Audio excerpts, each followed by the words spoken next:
The new EA Battlefront franchise has been part of the most controversial topics in gaming due to the hype these games brought up to ultimately give us what we didn't suspect. So take note everyone, and don't feed into hype because the EA Battlefront games are big examples of that. But as time passed on, these EA Battlefront games got better, and today I'm going to be taking a trip back into the first EA Battlefront game to answer the question, is EA Star Wars Battlefront worth getting in 2018? But my name is Nick, and without further ado, let's get right into the video.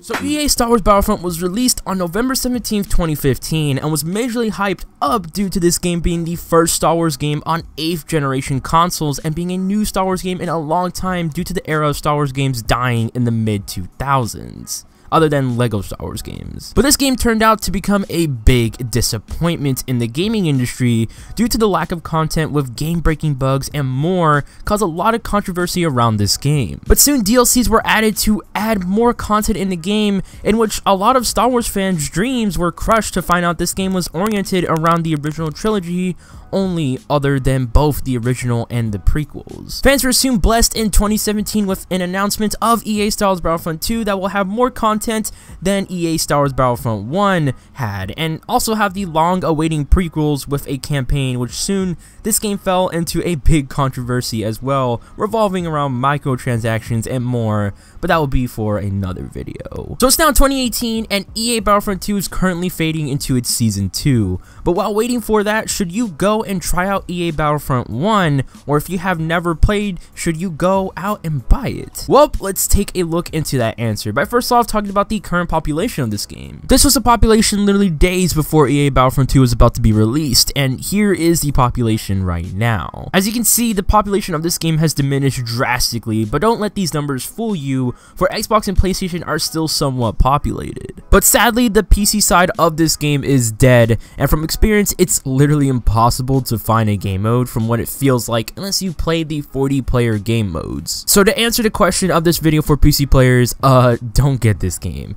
If you have it, don't play it. If you don't have it, don't get it, because it's literally not worth it anymore. Now, I play on Xbox, and my experience for trying to find a match on all the basic game modes was near perfect, with wait times not exceeding longer than 2 minutes. But this was during the night, so just imagine the population at peak hours. I'm pretty sure the same experience goes to PlayStation as well, for the population is a little bit bigger on there. Now, for DLC population, this is where it gets kinda tricky, because I was able to find Outer Rim and Death Star matches on Xbox at night, but hardly find a Bespin match and somewhat find a Rogue One match that didn't have enough players to even play the game. Now at peak hours, the DLC populations probably give you a chance to find a Rogue One DLC match, but probably not the Bespin. But this is understandable because not a lot of people like the Bespin DLC and the Rogue One DLC, because people were suspecting a Force Awakens DLC for the last DLC other than a Rogue One DLC, and the Bespin DLC just somehow didn't really excite anybody. This is probably different for PlayStation. You probably could find a match on the Rogue One DLC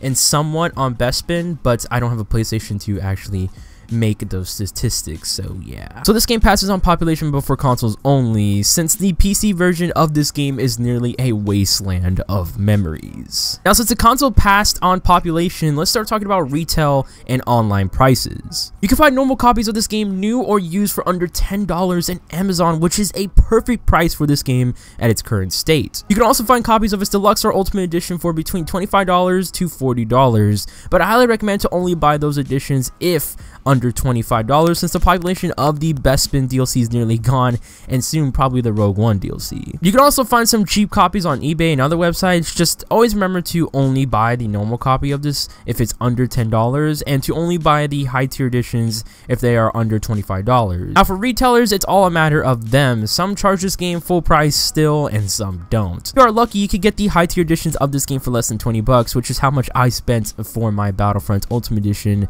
And note, I got it when the Death Star DLC just got released. So if you plan on getting it in a retail store, put your prices up a little bit with only spending under $15 for the normal game and under $30 for the high tier editions. But whatever you do, do not buy this game off of the Microsoft or Sony store because of the overpricing. Unless there is a sale, go for it, but it has to be a good sale. There's also sales going on for the season pass a lot, so I recommend buying it if the price is good. And now that's all personal preference for you. I can't tell you guys what a price is good for your speaking because you probably think $35 is cheap, when I think $35 isn't cheap. So this game is fairly cheap in most cases for its age, and with its age, does it still hold up the enjoyment it still has? So now let's start talking about the content in this game. You have 3 modes to pick up from off the menu: multiplayer, skirmishes, and missions. Take out skirmishes since that is literally custom games, so you end off with 2 choices. I want to take a dive into the missions mode before I take a look into the multiplayer.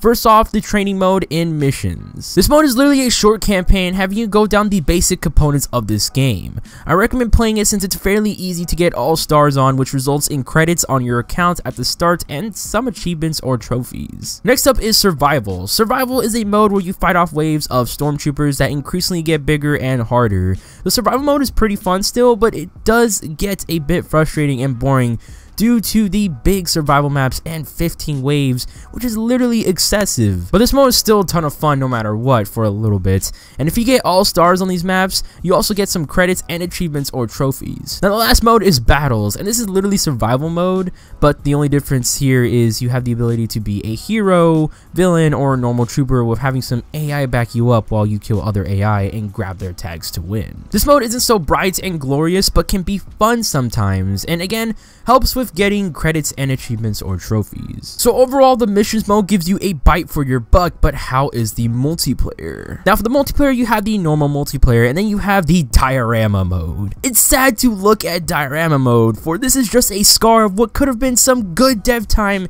to make a short campaign other than this. There's no point for diorama mode, but a literal diorama of achievements you have done in multiplayer to remind you at how dumb this mode literally is. So let's forget diorama mode existed and let's fade into the normal multiplayer. First off, the content for multiplayer wasn't so great at start, but as time progressed it got better, only if you had the DLCs. Now for star cars, there's a ton to choose from, but as people leveled up, there's pretty obvious star cars to go for that were way better than all the rest, like the notorious jetpack star card. Crutch cards like that is what died down the population of this game, a little due to the lack of bouncing on the cards and the amount of credits it took to purchase them and upgrade them. So sadly, I know you're definitely going to fade into the crutch star cards, but try not to. But if you do, it's fine since they really made the game like that. So there's no point of trying out the other star cards. But that's a totally different question towards traits. Definitely try out different traits because different traits become really helpful in different situations. But don't be afraid by that, for the guns we got were amazing. The standard game released with 13 blasters, in which all performed amazing and all were soon balanced to give players the ability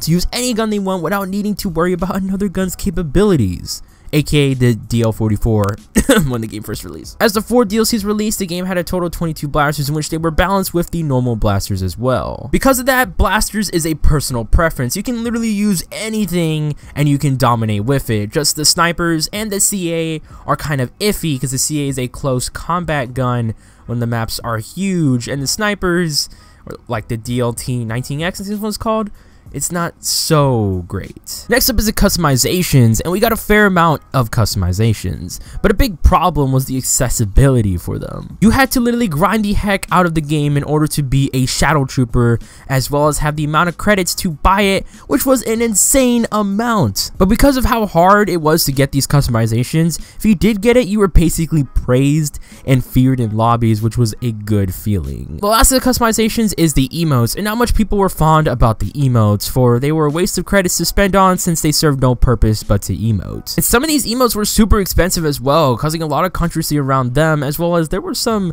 exclusive emotes towards the high tier editions. I already talked about the game modes and their population, so I don't want to repeat myself, but the game modes are still tons of fun, and surprisingly all of them are still somewhat populated only on consoles, as well as the DLCs, except for the Bespin DLC and Rogue One. So we talked about content, population, history, and more about EA Star Wars Battlefront 2, and I can finally give you guys my opinion on whether or not you should get this game or play it again in 2018. So my answer to you guys is yes, this game is totally worth the money to spend in 2018 if you are smart with it. Don't spend over $30 for the high tier editions of this game, and don't spend over $10 for the standard editions of this game, and most importantly, don't buy this game or play it again at all for PC. But if you have never played EA Star Wars Battlefront, then I highly recommend picking it up and trying it out for yourself, since this game has finished its dark eras and is now just slowly waiting to die. So why not get the last experience of this beautiful, fun, and first next generation Star Wars game? I recommend buying the high tier editions to experience the full capabilities of this game,